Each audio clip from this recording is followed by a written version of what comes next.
C'est toujours un plaisir de savoir que vous êtes nombreux devant vos postes téléviseurs, très chers téléspectateurs. Bonjour ou bonsoir, ça dépend de l'heure à laquelle vous nous suivez. Bienvenue à ce nouveau numéro de BB1. BB1, cette émission, BB1, la femme par excellence comme on l'appelle, nous permet chaque semaine de nous retrouver sur ce plateau avec divers invités, parler autour d'un sujet, développer sur un cas, comprendre un sujet, vous faire découvrir ce que la femme est capable. Oui, c'est que la femme sait faire, c'est que la femme nous présente, ce que la femme a pu découvrir, ce que la femme apporte dans le développement de ce beau pays. Heureux de savoir qu'il y a un nombreux, en tout cas un grand public ce soir, une dame, pas n'importe laquelle, on va la découvrir tout à l'heure, mais aussi une co-présentatrice comme d'habitude. Donc, je m'en veux demander à tout le monde sur ce plateau de pouvoir acclamer pour sa présence. S'il vous plaît, acclamez pour votre présence. Et donc, c'est toujours de cette façon que commence notre émission BB1. Comme je disais, j'ai une co-présentatrice, je m'en vais déjà la saluer. Bonsoir, Aurélie. Bonsoir, Yoshi. Ça va? Oui, ça va, et toi? Ça va, ça va. Toujours entre les couleurs. Oui, tu sais, j'adore les couleurs. Franchement. Alors, tu vas bien? Oui, ça va, merci. Ta semaine, ça va? Oui, ça va, elle s'est bien passée.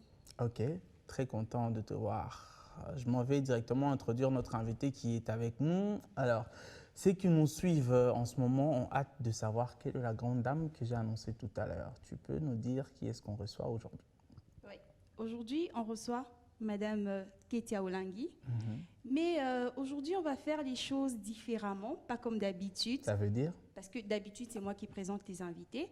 Mais aujourd'hui, elle va se présenter librement. Donc, elle pourra dire tout ce qu'elle veut sur elle. Ah. Madame Ketia, bonsoir. Bonsoir. Bonsoir, Madame Kessia. Bonsoir, bonsoir. Merci. Vous allez bien? Oui, ça va très bien par la grâce de Dieu. Alors, j'aimerais que vous puissiez vous présenter encore plus spécialement que ça. On peut essayer quelque chose? Oui. Alors, je vais vous prendre comme une co-présentatrice et vous allez vous annoncer vous-même. Et pendant que vous vous annoncez, nous, on va acclamer. Est-ce que vous comprenez? Sur ce plateau, Ok, on va arrêter. Voilà. Allez, vous pouvez essayer? Oui, je vais essayer. Allez-y. Ok, sur ce plateau, je vous présente Madame Ketia Olangui. J'aime dire que je suis d'abord servante de Dieu. Voilà, Ok. je suis servante de Dieu, mais une servante de Dieu un peu spéciale. Ok. Parce que je suis servante de Dieu, je suis entrepreneur, je suis en politique, je suis philanthrope, je défends les droits de la femme, je suis femme d'affaires. Voilà ce que je suis. Et ce qu'il faut que je vous dise. Et activiste aussi. Je suis dans l'humanitaire, oui, je suis activiste. Je Activiste. suis dans l'humanitaire, oui. Tellement, tellement, tellement de casquettes. On commence par laquelle? Alors, là aussi, vous vous introduisez? On l'acclame, hein? En tout cas, je vais me contenter voilà, d'être payé chez moi sans rien faire parce que j'ai une invitée qui se pose elle-même des questions et qui répond. Ok, je vous présente d'abord la femme entrepreneur. Ok, pourquoi je suis femme entrepreneur? C'est un peu parce que je suis révoltée. Je suis très fâchée. Par quoi? Par rapport à ce qui se passe dans notre pays. Et je me dis que si on est tous assises, personne ne pourra faire des choses. Donc je me dis, avec le peu que j'ai comme intelligence, sagesse, je peux amener, comme on dit, une pierre dans l'édifice. Du développement. Voilà. Alors, entrepreneuriat, oui, je suis un peu en colère par rapport à le système, tout ce qui se passe dans notre pays. Je compare un peu notre pays aux pays anglophones, comme le Nigeria, le Ghana, l'Afrique du Sud. Et j'ai fait mes études en Afrique du Sud. Et vous allez comprendre avec moi que ce sont plus les Africaines anglophones qui sont représentées sur la plateforme internationale. Quand on parle de femmes entrepreneurs, c'est les Nigériennes, les Ghanéennes. Mais je me dis, nous sommes tous africaines. Qu'est-ce qu'elles ont que nous n'avons pas? Alors, je me suis dit de pouvoir créer une plateforme. Et là, je suis maintenant activiste, femme dans l'humanitaire, de créer une fondation pour mobiliser, sensibiliser les femmes congolaises à se mettre debout. Mettons-nous ensemble, valorisons tout ce que nous savons faire et exposons-le sur la plateforme internationale parce qu'on est capable de le faire. Donc, on peut être en compétition avec les femmes anglophones. Donc, c'est comme ça que j'ai créé ma fondation, la fondation NEMA, qui a pour but de promouvoir l'entrepreneuriat féminin en République démocratique du Congo. Quand je parle d'entrepreneuriat, ce n'est pas seulement la théorie, Mais concrètement, on va en parler. Vous allez comprendre avec moi tout ce que j'ai déjà pu réaliser ensemble avec d'autres femmes qui ont voulu m'accompagner dans ma vision. Très bien dit. Et en même temps aussi, toujours dans cette fondation, comme j'accompagne la femme, automatiquement, ça affecte l'enfant. Ce qui fait que nous scolarisons avant la gratuité. Okay. Ma fondation a scolarisé plus de 400 enfants dans la ville province de Kinshasa. Ça mérite quand même plus de 400 enfants. Oui, dans la ville province de Kinshasa. Voilà. Et en tant que servante de Dieu, je suis messagère de Jésus-Christ au sein du ministère chrétien du combat spirituel, le ministère qui a été créé par mes parents, papa et maman Olangi. Et en même temps aussi, je suis missionnaire, ce qui fait que je suis invitée dans d'autres églises à travers l'Afrique, à travers le monde, et j'exerce le travail de Dieu. Vous n'avez pas besoin d'un porte-parole, hein? Vous-même, vous portez, on l'applaudit quand même, la maîtrise et l'incarnation de ce qu'elle fait. Alors, vous avez parlé de quelque chose de très important, hein? Avant d'entrer dans le but du sujet, j'aimerais vraiment qu'on revienne. Quand vous regardez les femmes nigériennes, sud-africaines ou tanzaniennes qui avancent, évoluent, vous pensez que c'est aussi le système mis par rapport à l'enseignement, parce que les anglophones, ils ont des cours plus centrés sur ce qu'il faut faire dans la vie, et que nous, en fait, on embrasse tout. Hein, on fait la dactylographie, on ne sait pas ce que ça va nous amener, etc. Est-ce que c'est aussi le système d'éducation où, par exemple, on n'apprend pas l'entrepreneuriat qui est très important? Est-ce que ça touche à ça? Justement, c'est ça le problème. On est plus dans la théorie. On nous a mis beaucoup de cours depuis l'école maternelle, surtout à l'école secondaire. Il y a même des cours. Par exemple, moi, j'ai fait le commercial, mais dans le commercial, j'ai fait la chimie. Mais qu'est-ce que je vais faire avec la chimie? Donc, on vous embrouille avec beaucoup de choses, mais ça ne sert à rien. Moi, je pense que les anglophones ils sont très avancés parce qu'ils sont dans la pratique. Donc, vraiment dans la pratique. Et je le vois même avec mes enfants, parce que j'ai 3 filles qui sont dans une école anglophone ici à Kinshasa. Mais ma fille de 8 ans te parle déjà des projets. Elle te parle déjà en tant qu'une petite fille, mais entrepreneur. C'est ça qu'elles apprennent à l'école. Mais nous, on a trop de théorie. Et quand on se lance dans la vie sociale, automatiquement, c'est je dois trouver de l'emploi. Ce n'est pas que je finis mes études pour créer de l'emploi. Nous tous, on a été formatés. En tant que Congolais, surtout les francophones, la francophonie, c'est je finis pour aller chercher de l'emploi. Exactement. Mais il y a beaucoup d'anglophones, ils finissent pour aller créer. Et même le système au niveau national, au niveau du gouvernement, ils ont créé des plateformes qui facilitent la tâche aux jeunes entrepreneurs. C'est-à-dire tu finis tes études, tu peux créer directement. Et il y a même tout un système qui t'accompagne pour pouvoir réaliser ton projet. Ouais. Et c'est ce qui nous manque chez nos Républiques démocratiques du Congo. Très bien dit. Alors, je reviens chez vous, très chers téléspectateurs, vous dire que, comme vous savez, chaque BB1 égale un sujet. Aujourd'hui, on va essayer de comprendre un peu l'entrepreneuriat féminin au service du développement de la RDC. L'apport que peut apporter la femme, l'apport que ce soit matériel, que ce soit financier ou encore les idées, comme on parlait tout à l'heure des projets. On va essayer de comprendre un peu avec notre invité. Et donc, c'est sur ce sujet, mais aussi sur beaucoup, parce que ça sent que nous allons nous envoler ce soir. Et donc, je reviens un peu chez Aurélie. On commence. Une question pour madame? Oui. Allez-y. Alors, madame Ketia, vous avez un projet qui se nomme Tuli Mepamodia, qui veut dire cultivant ensemble.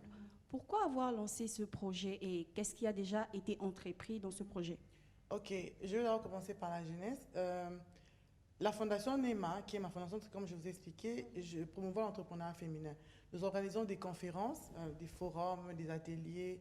Je travaille en fait avec toute catégorie des femmes. Je suis sur terrain avec nos mamans maraîchères et aussi j'organise des grands forums où j'invite d'autres femmes africaines, des grandes personnalités, des grandes figures et voir ensemble qu'est-ce que nous pouvons faire pour faire justement avancer cette question de l'entrepreneuriat féminin. Alors chaque année, depuis 2019, j'organise un forum international des femmes entrepreneurs. Alors, vous êtes déjà invité pour la 4e édition qui va se tenir le 25 et le 26 mars, ici à Kinshasa. Alors, à la 3e édition, parce que la première édition était à Kinshasa, la 2e édition, c'était à Bukavu. Et aussi, pourquoi les provinces? Justement parce que le Congo, ce n'est pas seulement Kinshasa. Le Congo, c'est des 26 provinces. Alors, et dans ces 26 provinces, il y a des femmes qui ont du talent, mais qui sont, on ne les connaît pas. Il faut aller vers ces femmes, il faut les approcher et faire ressortir tout ce qu'elles ont comme atout.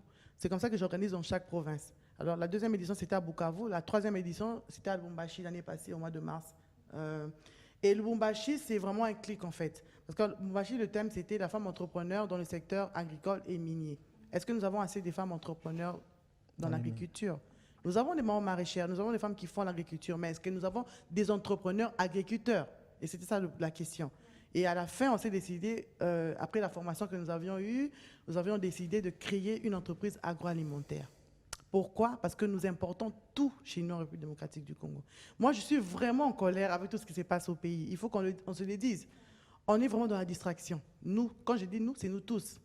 Alors, je pense qu'on doit se réveiller. Et se réveiller, c'est organiser des forums, parler, passer à la télé, sensibiliser la population, surtout nous les jeunes femmes. On est capable de changer les choses parce qu'on voyage, on rencontre d'autres personnes et on voit ce que les autres font.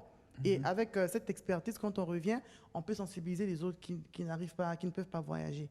Et après ce troisième forum, la troisième édition, on s'est dit, on va créer une entreprise agroalimentaire pour de la plantation à la transformation. Voilà, c'est comme ça qu'on a décidé de lancer le projet Touli mais pas Moja, qui veut dire cultivant ensemble. Dans ce projet, c'est la production de la farine de maïs localement, la production de la farine de manioc localement, et nous aurons aussi la production de l'huile de tournesol. Il y a beaucoup de produits qu'on va lancer, mais nous allons d'abord commencer par la production de la farine de manioc. Et d'ici là, on va lancer la production de la farine du maïs. Donc, on s'est mis ensemble, nous les femmes entrepreneurs, et on a décidé de créer cette entreprise. Et c'est ça le projet Touli mais pas Moja. Très bien. Une question, ça revient chez moi? Reviens chez toi et après chez moi. Alors, j'aimerais un peu savoir, là en ce moment, l'idée était partie du forum qui était à Lubumbashi. Oui. Et cette entreprise que vous avez créée à Kinshasa ou bien en province, où est-ce que vous avez localisé? La culture s'est fait où en fait?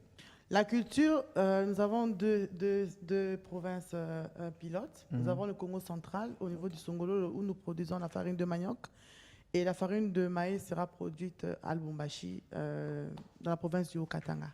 Très bien dit. Alors, Madame Ketia, en fait, par rapport à ce que vous faites, à tout ce que vous avez expliqué, vous avez dit qu'il y a des femmes qui ne sont pas connues et tout ça, mais qui ont quand même du talent. Est-ce que par rapport à ce que vous et votre fondation faites, vous avez remarqué qu'il y a quand même un progrès, qu'il y a quand même un changement? Oui, il y a un changement. Vous savez, il y avait un problème au départ. C'est le problème le modèle. Le modèle de la femme entrepreneur, la réussite. Parce que quand on parle de l'entrepreneuriat, oui, vous allez me parler de tout ce que nous faisons, oui, en solo, c'est-à-dire individuellement. Il y a une femme entrepreneur qui va te dire, j'ai une boutique ou bien je ne sais pas. Mais moi, je parle de l'entrepreneuriat à un niveau industriel. Je ne parle pas de l'entrepreneuriat où j'ai une boutique, je vais en Chine, je vais à Dubaï. C'est bien. Mais ça n'affecte vraiment pas l'économie de notre pays. Parce que si j'ai une boutique, je vais engager combien de personnes? Je vais engager peut-être deux vendeuses. Mais il y a un taux de chômage élevé dans notre pays. Ah. Et je pense que si on va dans le fait où on peut se dire, nous sommes à 4000 femmes, nous sommes à 4000 femmes, et on peut mettre, par exemple, je vais donner un exemple banal, $250, et créer une entreprise, on va engager combien de jeunes? Donc je parle de ce niveau d'entrepreneuriat. Je ne parle pas du niveau d'entrepreneuriat, c'est bien, mais je pense qu'on peut quitter ce niveau-là parce qu'on a la capacité. Ce n'est pas qu'on n'a pas la capacité. On pense qu'on n'a pas la capacité, mais moi, je pense qu'on a la capacité parce qu'on a pu créer la société agroalimentaire et on a pu produire la même année. Parce qu'on a lancé le projet au mois de mars et au mois d'octobre, on a lancé la première production de la farine de manioc. Donc, on est capable de le faire. Donc, déjà, c'est comme tu dis, avec ce que j'ai fait comme forum, nous avons pu justement identifier plusieurs femmes dans différents domaines et on s'est dit, au lieu de promouvoir une femme, c'est mieux de regrouper les femmes en différents secteurs et de nous mettre en coopérative et de faire des grandes choses ensemble. Et c'est vrai que tu vas aussi me dire que nous, les femmes, comme on dit en lingala, c'est juste un prétexte. Si nous avons vraiment l'amour de notre pays et si nous voulons vraiment que les choses changent, nous devons aller ensemble. Donc, c'est ça la solution. Très bien dit. Alors, vous allez plus loin, vous voulez gratifier les femmes qui œuvrent dans ces secteurs. Alors, c'est 29, qu'est-ce que vous organisez? Ok. Le 29, c'est le lancement officiel de la première production de notre farine de manioc Touli mais pas Moja. Okay. Parce que nous avons lancé ça en octobre, c'était à l'informel, mais là, vraiment, nous allons le lancer officiellement devant quelques autorités locales. Et pourquoi je veux primer les femmes ce jour-là? Justement parce que, vous savez, quand on mange, on ne se rend pas compte que ce que je mange comme légumes, ce que je consomme là, il y a une femme qui souffre, qui a souffert, je ne sais pas, à Ndjili, ou bien, je ne sais pas, il y a plusieurs sites où les femmes maraîchères exercent leur Culture. activité, leur culture. C'est une maman de Songolo, une maman de Kinzamvouete qui fait un travail. Mais nous, on mange et on ne reconnaît même pas cet effort-là. Et nous sommes tout le temps là à acheter, à reconnaître, excusez-moi du terme, toutes ces grandes entreprises qui font l'importation. Mais ces mamans-là, à la base, qui nous nourrissent tous les jours, est-ce qu'on on est reconnaissant? Qu'est-ce qu'on fait pour ces femmes-là? C'est comme ça que je me suis dit, comme moi, je me suis lancée dans l'agriculture, je comprends ce qui se passe dans l'agriculture. Ce n'est pas un travail facile, c'est vraiment très difficile. Si tu n'as pas la force, si tu n'as pas l'endurance, tu abandonnes. Ouais. Parce qu'il y a beaucoup de dépenses et des fois même tu penses que ça ne va pas marcher. Donc il faut vraiment être persévérante. Et je me suis dit, non, je dois créer un award, justement pour célébrer cette femme-là, qui souffre et qui n'est pas reconnue, et qui nous nourrit tous les jours. Alors, c'est comme ça que je me suis dit, on va créer Tulime Award pour primer toutes ces grandes dames qui sont dans l'agriculture et qui sont aussi dans la transformation. Donc, c'est cette soirée du 29 janvier. Nous allons non seulement présenter la première production de notre farine de manioc, mais aussi primer toutes ces grandes dames qui nous nourrissent tous les jours en République démocratique du Congo. Très bien dit. Avant de revenir à Aurélie, je voulais savoir comment avez-vous sélectionné ces femmes? Est-ce que c'est celles qui sont dans l'industrie ou bien c'est un tirage au sort? Parce que s'il faut partir des femmes qui font des petits champs, il y en a tellement. Comment avez-vous fait pour arriver à sélectionner celles qui seront primées? Nous avons contacté plusieurs ONG des femmes. OK. Et aussi des associations des femmes agricultrices. Et nous avons fait une sélection. Pour cette première édition, nous avons voulu d'abord primer celles qui font de l'agriculture et qui font de la transformation aussi. Okay. Tout ça, c'est aussi pour promouvoir Made in Congo. Oui. Parce que Made in Congo, nous-mêmes Congolais, on néglige Made in Congo. Quand on va dans un supermarché, excusez-moi, il y a des Congolais qui vont te dire, OK, Made in Congo, oh, ils ont qualité. Il y a qualité. Bah, et où tu vois, il y a qualité. Qualité et où tu vois, où tu Bruxelles et où tu Afrique du Sud. Attends, Angola, ils ont bien. Ils ont qualité. Mais il y a plus souvent qu'ils ont qualité. Mais vraiment, moi, ça me fait mal au cœur. Alors, on va vraiment primer ces femmes-là qui sont dans la transformation. Et on va aussi faire une vente aux enchères pour acheter ces produits-là ce jour-là. Donc, mon objectif, c'est vraiment de sensibiliser la population, sensibiliser les autorités à consommer congolais. Donc, c'est ce qui fait qu'on a identifié quelques dames qui sont dans l'agriculture et aussi dans la transformation. Et ce sont ces femmes qui vont être primées ce jour-là. Ça, c'est juste pour la première édition. Et la deuxième édition, ainsi de suite, on va essayer de primer d'autres femmes de d'autres provinces aussi. D'accord, très bien dit. Madame Ketia, en tout cas, je sais pas quoi dire. Ce que vous faites, c'est vraiment très bien et moi, ça me plaît. Ça me plaît, mais j'aimerais seulement savoir comment vous faites pour associer, vous avez déjà plusieurs casquettes, mais comment vous faites pour associer tout cela, les affaires, votre vocation et tout ça, comment vous faites pour associer toutes ces choses et bien faire tout ce que vous faites? Vous savez, il y a une campagne là sur les réseaux sociaux où on critique les églises en Afrique. Ils disent qu'en Afrique, il y a beaucoup d'églises, mais nous vivons dans une pauvreté extrême. C'est un contexte. Parce que Jésus-Christ lui-même dit, je souhaite que tu prospères à tous égards. Mais pourquoi en jeûne, on prie, les choses ne changent pas en Afrique? C'est qu'il y a un problème avec l'église. Alors moi, je vais être l'image d'une servante de Dieu qui essaie de changer les choses. Pas une servante de Dieu qui endort le peuple de Dieu. Parce que tu peux prophétiser sur quelqu'un, tu peux dire, ma sœur, tu es Ozakito Kokobala. Mais si tu as un mauvais comportement, même si c'est la prophétie, tu seras célibataire. Donc, il faut être dans la réalité des choses. Nous prêchons les gens, mais qu'est-ce que nous faisons en tant que serviteurs de Dieu pour aider ces fidèles qui viennent chez nous, qui sont dans la pauvreté? Est-ce que nous les mettons en coopérative? Est-ce que nous créons des coopératives pour les financer? Parce que nous recevons beaucoup de fidèles, mais qu'est-ce que nous faisons pour les fidèles? Donc, l'image que je veux donner d'une servante de Dieu, c'est justement comment éradiquer la pauvreté, mais en tant que servante de Dieu. Et c'est dans le travail. La prière, ça règle les problèmes spirituels, mais le travail règle les problèmes sociaux qui emmènent le développement dans le pays. Donc, c'est un peu ce que je veux faire. C'est un peu l'image que je veux montrer. C'est bien. Encore une question. Satisfaite. Une question? Non. Alors moi, j'aimerais savoir le côté ministère. Est-ce qu'il joue un très grand rôle dans les décisions que vous prenez? Parce que, bon, ici, nous recevons beaucoup de gens, ça c'est des un. Des deux, la plupart de nos émissions, nous parlons souvent de la fiabilité de l'homme congolais. Si vous êtes à la tête d'une association des femmes, si vous êtes à la tête d'un groupe de femmes qui est capable d'associer un peu d'argent pour créer une entreprise et que vous avez une grande vision, parce que tout le monde n'est pas patient pour attendre et tout le monde n'a pas peut-être les mêmes revenus que vous, en se disant on a investi cette fois dans les champs et puis ça n'a pas donné comme il faut, la récolte n'a pas été bonne, on m'a remis mon argent.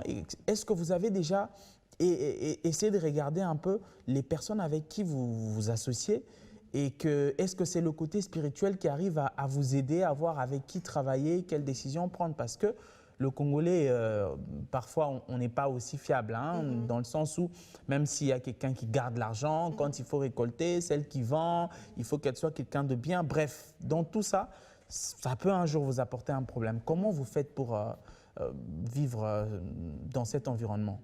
Déjà, la crédibilité, ce crédit, je le donne à mes parents. Le couple Olangui, c'est vrai qu'ils ont été beaucoup critiqués parce qu'ils ont été mal compris déjà dès le départ. Vous savez, quand on regarde quelqu'un de loin, on n'arrive pas vraiment à assimiler ce que la personne veut dire par rapport à son message. Et aussi peut-être parce que beaucoup des combattants n'ont pas exercé comme il fallait exercer le message, c'est-à-dire pratiquer. Beaucoup ont peut-être dérivé et c'est ce qui a fait que les gens ont mal compris le message du combat spirituel. Mais au fond, c'est un couple respectable, c'est un couple qui a gardé leur crédibilité, jusqu'à la fin. Exactement. Et ça aussi, ça apporte quelque chose par rapport à ce que je fais. Le fait de voir que le combat spirituel a 185 sièges dans le monde, nous sommes représentés partout dans le monde, jusqu'en Australie, on est partout. Et quand les gens te voient, quand tu vois qu'un projet, déjà le nom Olangui te donne une crédibilité.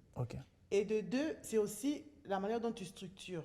Vous savez, c'est très important, avant de lancer un projet, il faut d'abord bien structurer la chose. Et c'est ce qui nous manque, nous, les Congolais. On veut aller rapidement, mais sans structurer la chose. Tu veux aller où? Dans 2 ans, dans 3 ans, dans 5 ans? Tu projettes quoi? Et c'est ce que nous avons fait. Nous avons eu un temps d'étude, un temps de bien structurer la chose. Et même l'argent des associés, ce n'est pas moi qui a cet argent-là. Nous travaillons avec une banque partenaire qui accompagne aussi le projet. Et tout est clair pour tout le monde. Quand il y a des suggestions, nous avons des réunions, chacun vient avec ses questions. Et aussi, quand tu te lances dans l'agriculture, ça on le dit, il faut être patient. Parce que c'est comme tu as dit tout à l'heure, l'agriculture peut ne pas marcher. Mais nous associons les compagnies d'assurance. Voilà. Donc, ce n'est pas qu'on va aller en besogne, mais c'est un projet qui est bien structuré. Et nous avons des équipes techniques, nous avons des équipes financières, nous avons en fait tout structuré pour que ce projet puisse être une grande réussite pour notre pays. Très bien dit. Alors, on va revenir un peu à ce que vous disiez tout à l'heure par rapport aux femmes d'Afrique et des pays. Aujourd'hui, on est en train de parler c'est d'abord une année qui commence. Au début de l'année, chacun se fixe ses objectifs. Qu'est-ce qui fait pour vous que jusque-là, qu'il y ait toujours moins de femmes, par exemple, entrepreneurs que les hommes, et que le gouvernement, c'est la même chose, et que même quand on prime les meilleures personnes qui ont fait des performances, les femmes, elles gagnent plus des trophées quand ce sont des trophées des femmes entre elles. Mais quand c'est quelque chose qui va à la compétition entre les femmes et les hommes, on voit toujours plus les hommes. Est-ce que c'est un problème d'éducation, comme on a dit tout à l'heure? Est-ce que c'est d'abord la base qui est à la maison? Est-ce que c'est un problème de vision? Pour vous, le problème se situe à quel niveau? Il y a plusieurs problèmes en Afrique. Déjà, à la base, c'est le problème de la tradition. Parce que la tradition et la coutume africaine veut que la femme reste dans la cuisine, à la cuisine, excusez-moi. La femme est faite pour s'occuper de son homme, les enfants, et puis la cuisine et la famille. C'est ça le rôle de la femme. Comme un pasteur l'a prêché d'ailleurs. Oui, je n'en disconviens pas. Je n'en disconviens pas. La place de la femme, c'est à la cuisine. À la cuisine. Je n'en disconviens pas. Mais en même temps, le Saint-Esprit n'est ni homme ni femme. Quand on parle du Saint-Esprit, ce n'est pas seulement dans la spiritualité. Tout ce que nous faisons, nous sommes en train de faire le travail de Dieu. Quand tu es président de la République, tu vas rendre compte à Dieu. Tu es serviteur de Dieu en tant que président de la République. Tu es serviteur de Dieu en étant ministre. C'est ce que nous oublions. tout ce que nous faisons sur Terre, c'est Dieu qui décide. Ok. Donc si Dieu t'a placé quelque part comme DG, comme ministre, tu fais son travail. Tu le fais comment? Alors, comme il n'y a pas de, le Saint-Esprit est ni homme ni femme, Dieu peut m'utiliser pour impacter ma société. Donc, je suis femme au foyer, j'ai des enfants, je m'occupe de, je ne sais pas, tout ce qui est travail domestique. Mais en même temps, si Dieu me donne une vision qui doit impacter les vies, je vais dire non parce que je suis une femme. C'est faux. Alors, je pense que les femmes doivent d'abord comprendre. Je suis venue sur Terre pour faire quoi? Est-ce que je suis juste venue là pour m'occuper de mon mari ou de mes enfants? Ou bien j'ai une mission que Dieu m'a donnée? Et la mission, justement, c'est ce que je dis, ce n'est pas seulement en tant que pasteur, mais la mission, c'est aussi en tant que banquière, en tant que ministre, en tant que chef d'État, en tant que, je ne sais pas, maman maraîchère. Tout ce que tu fais, en fait, c'est une suite logique des choses. Parce que la maman maraîchère, elle me nourrit. C'est une mission. Parce que si elle ne fait pas, comme on dit en lingala bilanga, comment moi je veux manger? Donc, dans tout ce que j'ai fait, j'ai une mission. Alors, il faut le faire bien, même en tant que femme. Alors, le but, justement, de nous, les femmes leaders, c'est de pousser les jeunes femmes à se lancer dans le leadership, dans l'entrepreneuriat.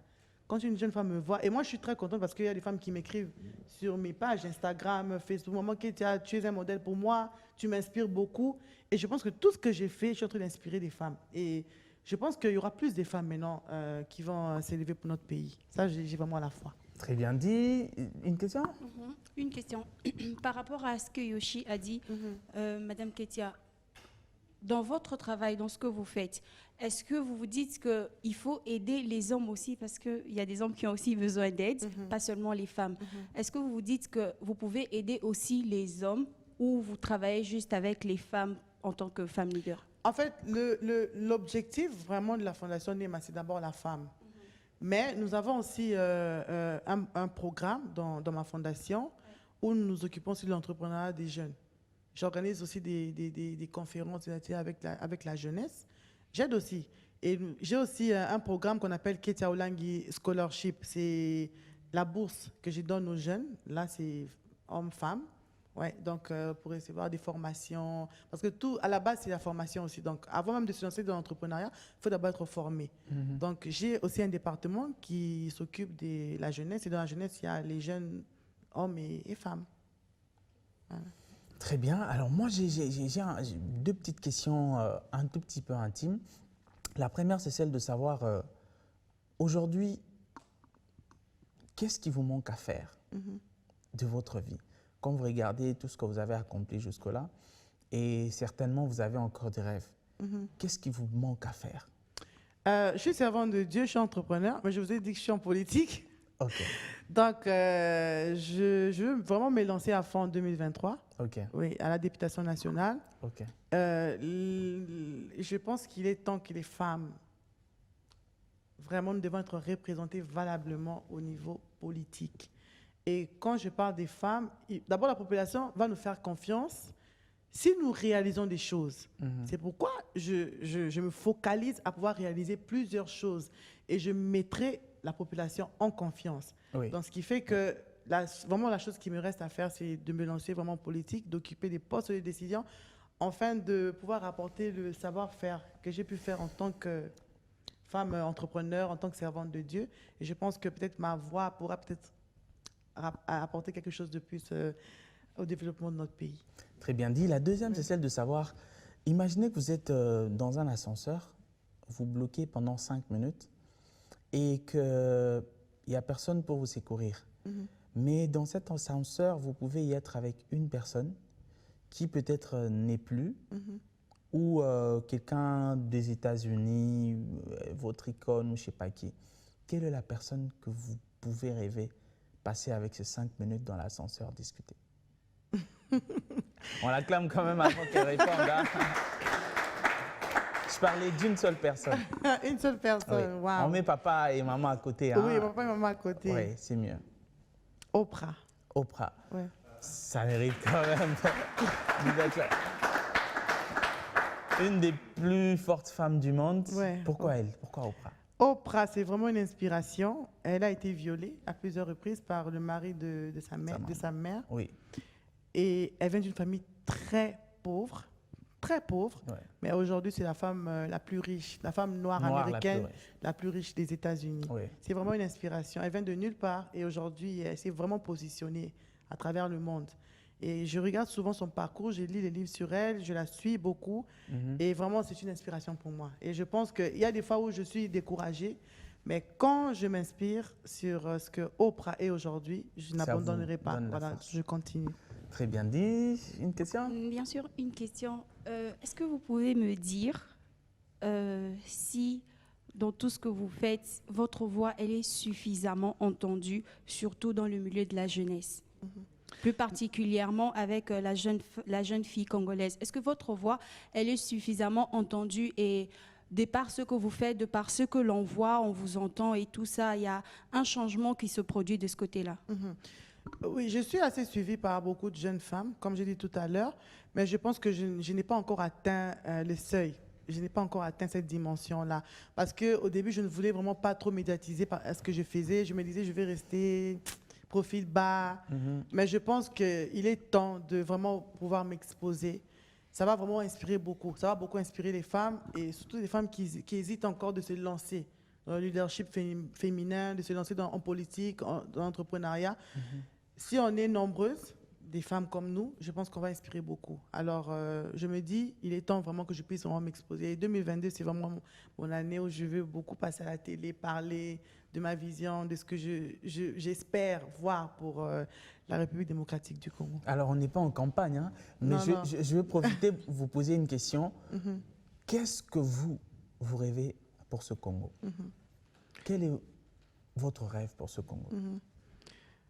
En tout cas, pour moi, le Congo, c'est normalement, ça doit être le jardin d'Éden du monde. Okay. Parce que nous avons tout, et j'ai très mal de voir ce qui se passe. J'ai très mal de voir comment est-ce que l'homme congolais est dénigré. On ne peut pas être à ces niveaux-là. Et vraiment, ma vision, c'est de voir un Congo fort, un Congo uni, et un Congo où tout Congolais a la capacité de se prendre en charge. Et quand je dis capacité de se prendre en charge, c'est déjà dès que tu as ton diplôme d'État, ou soit dès que tu finis les études universitaires, tu peux te lancer. Et te lancer, c'est-à-dire créer des plateformes.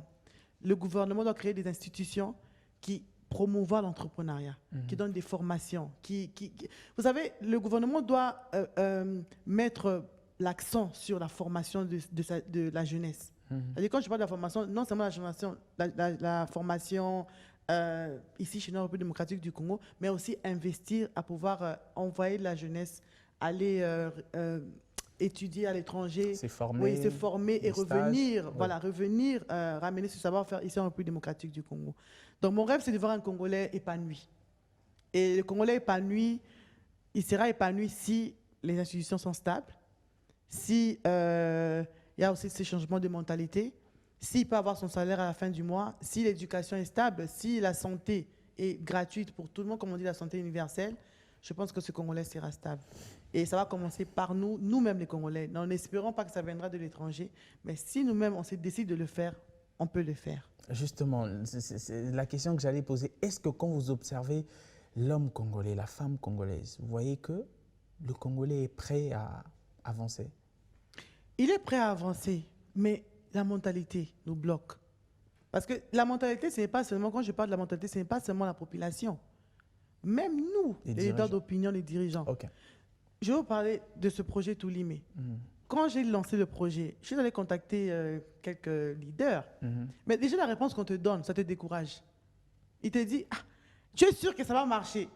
Ça va l'air, oui, mais pourquoi pour un Libanais ça peut marcher?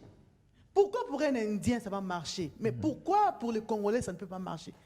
C'est quoi? Qu'est-ce qui ne va pas? Je pense qu'il y a un problème de mentalité, un problème de... Est-ce que tu crois en toi-même? Est-ce que tu crois que tu es Congolais? Est-ce que tu crois que tu peux réussir?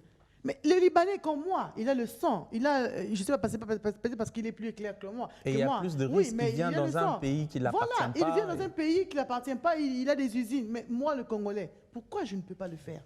Nous avons des millionnaires congolais. Ouais. Nous avons des richissimes congolais. Mais pourquoi on n'arrive pas à réaliser des grandes choses? C'est le problème de la mentalité. Nous prions beaucoup, vous savez, on jeûne, on prie, mais on n'a pas la foi. Parce que même nous, même à l'église, le projet Toulimé, j'ai lancé ça à l'église, mais même un chrétien, pour mettre $100, il a peur lui-même en tant que chrétien. Mais là, moi, j'ai dit, mais je les ai dit, ne venez plus alors me demander de l'argent. Oui, On a ne venez plus. Parce que toi-même, tu es chrétien. Tu pries, Seigneur, bénis-moi. Mais Dieu ne va pas te bénir comme Moïse. Moïse, man, non. Si tu investis, ouais. Investis, lance-toi, travaille, c'est là où Dieu va te bénir. Donc, je pense que même nous, les chrétiens, même les gens qui ne prient pas, c'est un problème de mentalité. Donc, nous devons changer la mentalité, croire que nous pouvons le faire. Et si nous commençons par là, c'est déjà un départ pour notre pays. Très bien dit. Une autre question par rapport à cet événement du 29 janvier. C'est quoi exactement l'objectif que vous vous fixez? En fait, l'objectif, c'est comme je l'ai dit tout à l'heure, c'est de... Ce que je veux, c'est... Parce que vraiment, cet événement, je veux vraiment la médiatiser. Pourquoi? Parce que c'est attirer l'attention de tous sur ces petites mains qui nourrissent la population congolaise tous les jours. Et non seulement attirer l'attention, les célébrer et aussi lever des fonds pour leur formation. Parce que le but, c'est de lever des fonds. Non seulement on va les primer, mais aussi de lever des fonds pour former toutes ces mamans maraîchères à l'agro-entrepreneuriat. C'est-à-dire, on va les former et en même temps, on va aussi les offrir des kits agricoles et on va vraiment les accompagner jusqu'à la fin. C'est-à-dire vraiment, à travers ce projet Toulimé, c'est d'être un incubateur pour les femmes maraîchères, pour les femmes qui sont dans l'agriculture, qui n'ont pas encore atteint le niveau de la transformation. Donc, on va leur faire comprendre que, maman, ozo lona, mais komi lobatika nazo lona, non, ozo lona, mais ozo leisa Congo mobimba. Oza mutu makasi parce que ceux qui osent ça le Congo te Congo la koliati. Est-ce que toroti ko kana niveau na te to comme sur le niveau entrepreneur. Ata ozoteka, comme on dit, kwanga, ata ozoteka légumes, mais oza na possibilité, comme on dit, comme un niveau à performance, un niveau à survie. Parce que la majorité, elles le font, mais c'est pour survivre. Ouais. Mais tout ça, nous avons un niveau à survie, base un niveau à performance. C'est-à-dire société épinard, société oignon, société tomate. Donc c'est ça l'objectif aussi de la soirée. Et le troisième objectif, c'est comme j'ai dit, de lancer aussi officiellement la première production de la farine de manioc Toulimé Pamoja. Très bien dit. S'il te plaît. Ouais, j'aimerais continuer. Et est-ce que vous pensez que ces dames-là, elles vont accepter? Parce que comme vous venez de dire, on a vraiment un problème de mentalité. Et est-ce que la mentalité de ces dames-là va permettre à ce qu'elles puissent comprendre la vision que vous avez et adhérer à ce que vous dites facilement? On ne va pas se lasser de parler, il faut continuer à parler. Même nous, en tant qu'enfants, quand nos parents nous conseillaient ou quand ils nous tapaient, on était têtus. On ne comprenait pas. Mais aujourd'hui, on pratique ça. C'est-à-dire, des fois, quand je suis assis, je me rappelle, maman m'avait dit ça. Je réussis. C'est-à-dire, des fois, même quand on est têtu, mais quand on repart, on s'assit calmement, tu penses, non, tu dis non, elle a raison. Il faut continuer à parler, il faut continuer à sensibiliser. Et non seulement sensibiliser, mais toi-même aussi, sois un exemple. Aujourd'hui, je suis un exemple. Parce que moi, j'ai lancé le projet l'année passée en mars, et en octobre, j'ai produit. Ce n'est pas un projet je lance un projet, puis je vais m'asseoir. Puis projet en haut, comme d'habitude chez nous au Congo, on ne réalise pas. On parle beaucoup pour ne pas réaliser. Les anglophones ne parlent pas beaucoup, mais ils réalisent. Mais nous, on parle beaucoup le français. C'est pour ça que j'aime parler en lingala. Oui, parce que le français, c'est comme un blocage. Le français, c'est un blocage.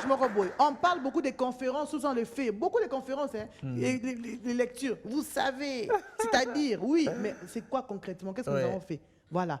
Donc, c'est ça. Moi, je me dis, on doit vraiment être concret dans tout ce que nous faisons. Et donc, c'est un peu ça. Très bien dit. Alors, vu que nous sommes en train de chuter, avant de prendre la dernière question d'Ornélie, j'aimerais savoir un peu les détails sur cette soirée. Ça va se tenir où exactement? Est-ce qu'il y a...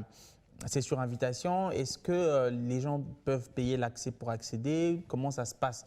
Et aussi, il y a certainement d'autres ONG qui vont suivre cette émission, qui veulent peut-être aussi être primées. Est-ce que la liste est déjà close? Est-ce que les personnes qui sont dans ce métier, comment ils font pour vous contacter, etc. OK. Ça se tiendra le 29 janvier 2022 à l'hôtel Rotana. C'est sur invitation. Malheureusement, c'est sur invitation parce que c'est la première édition. Mais les éditions prochaines, on va vraiment laisser ouvert où tout le monde pourra venir participer. Okay. Alors, pour d'autres ONG, vous allez nous contacter à travers le numéro qui sera affiché. Okay. Vous venez, on va vous répertorier parce que c'est un travail continuel, hein, c'est un travail vraiment qu'on va créer pour pérenniser en fait le projet Touli mais pas Modja. Donc vous allez venir contacter la fondation NEMA et on vous dira comment est-ce que nous procédons et à la prochaine édition vous serez aussi primé. Moi je ne ferai pas, en fait ce projet Touli mais Award, ça ne sera pas un projet annuel. Je le ferai au moins trimestriel, on va voir comment est-ce que ça va fonctionner, mais on veut vraiment primer plusieurs femmes, voilà, comme ça va les booster, ça va les encourager. Voilà. Très bien dit. Une dernière question? Oui, je vais vous demander de faire quelque chose. Avec toutes les casquettes que vous avez, j'aimerais que vous mélangez un peu toutes ces casquettes-là et vous lancez un message à la jeune femme congolaise. Première casquette en tant que servante de Dieu, c'est surtout là que je vais marteler. L'église congolaise, on nous taxe de tous les noms parce qu'on dit que nous sommes en train d'endormir la population. Ouais. Nous, les serviteurs de Dieu, nous devons changer la mentalité. Même dans nos prédications, essayons d'encourager le peuple de Dieu au travail. Non seulement encourager, mais si nous avons des moyens, essayons de créer des structures dans nos églises pour créer de l'emploi et aussi pour financer, tant soit peu, le peuple de Dieu à pouvoir, comme on dit, créer des activités génératrices pour les femmes et ainsi de suite. Mais à travers nos églises, nous avons la capacité de promouvoir l'entrepreneuriat. Et en tant que comme humanitaire, femme politique, femme leader, je vais encourager la jeune femme à se lancer. N'aie pas peur. Quand je dis se lancer, ce n'est pas aller sortir pour se prostituer, non. Se lancer, en tout cas, dans le leadership, même si tu commences avec zéro, même si tu commences avec rien du tout, continue à travailler. Un jour, on va te repérer et tu seras promu. Donc, commence avec $100, commence avec $20. Contacte des gens, contacte des ONG. Nous sommes là, je suis très ouverte à pouvoir accompagner aussi les jeunes femmes. Contactez la Fondation NEMA, on est là, on va vous accompagner. Et mon objectif, c'est que d'ici 5 ans, d'ici 10 ans, que la République démocratique du Congo, avec les femmes, comme on dit qu'elles contiennent, nous avons des femmes très intelligentes, nous avons des femmes de valeurs, nous avons des femmes entrepreneurs, que d'ici 5 ans, que nous puissions être représentés valablement sur la plateforme internationale. Que si on cherche une femme entrepreneur, qu'on parle de la congolaise. Si on veut parler d'une femme politique, qu'on parle de la congolaise. Si on veut parler d'une femme d'affaires, qu'on parle de la congolaise. Et c'est ça mon rêve, d'ici 5 ans, d'ici 10 ans. Donc j'encourage les femmes à ne pas se décourager, continuer à travailler. Et je sais que le Seigneur va vous faire exceller. Que Dieu vous bénisse. Très bien dit. Alors, nous sommes malheureusement arrivés à la fin de cette émission. Un dernier mot ou une précision, quelque chose que vous n'avez pas dit par rapport à cette date du 29? Donc, je pense que j'ai tout dit. Des salutations Je pense que j'ai tout dit. Je voulais remercier le ministère de l'Agriculture, son Excellence, M. Désiré, qui a accepté d'accompagner le projet Touli mais pas Modja, qui a accepté aussi d'accompagner la soirée. Et je lui ai fait comprendre que le ministère de l'Agriculture, c'est un ministère clé pour le développement de notre pays. Et je lui ai dit d'être très ouvert avec les jeunes entrepreneurs, surtout dans l'agriculture. Et il est très ouvert, il a accepté et il sera même là le 29 janvier. Donc je le remercie. Je remercie le ministère chrétien du combat spirituel. Je remercie toutes ces personnes qui m'accompagnent dans ma vision et qui ont accepté de croire en moi. Que le Seigneur vous bénisse. Je bénis aussi la chaîne B1, une chaîne de référence, son DG et tous les employés de la B1. Que Dieu vous bénisse. Amen et merci. Applaudissez quand même pour nous, non? Et donc, c'est comme ça que prend fin ce numéro de BB1 qui vous a sûrement édifié, qui vous a sûrement appris et que vous avez compris quelque chose de très important, c'est qu'il faut que chacun, surtout les femmes à son niveau, chacune en tout cas puisse travailler pour apporter un plus à l'édifice, pour que ce beau pays en tout cas évolue et devienne la grande puissance qu'il est normalement. Donc, c'est sur ce mot que nous allons clore cette émission. On va faire comme d'habitude, on va demander à tout le monde sur le plateau de pouvoir lever leurs mains. On fait bye bye, on s'acclame.